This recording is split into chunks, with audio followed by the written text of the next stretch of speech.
Thousands of people marching towards ICE this weekend. They were met with tear gas by federal agents. And then today, some of those people who were caught in the smoke or live across the street from the chaos are speaking out about what they saw and felt this weekend.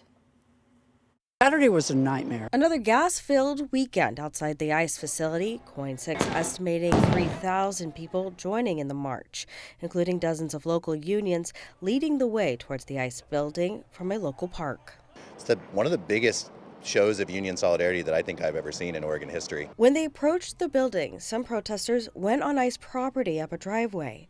As the sea of people filled the streets surrounding the ICE building, KOIN-6 saw several cans of tear gas being hurled into the air, along with flashbangs and pepper balls, landing in the middle of the crowd, sending protesters running. A resident at an apartment complex across the street says she tried to help people who were hurt. And we watched people crying, children, old people like me, everyone. It was awful. I spoke with the VP of a communication workers union. He and his team were marching Saturday. He says they were not prepared for federal agents to use tear gas in that early of the day. I asked, will they recommend parents bringing their children to future rallies after what they saw Saturday?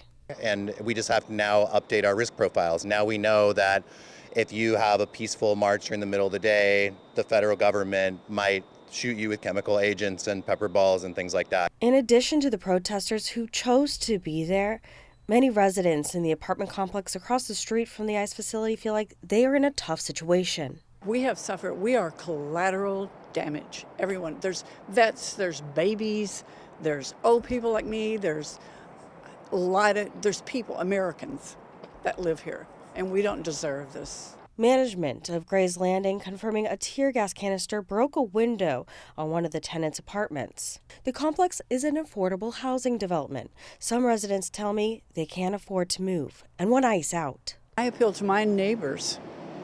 Let's all stick together and get these people to move. They need to move. Ariel Salk, KOIN-6 News.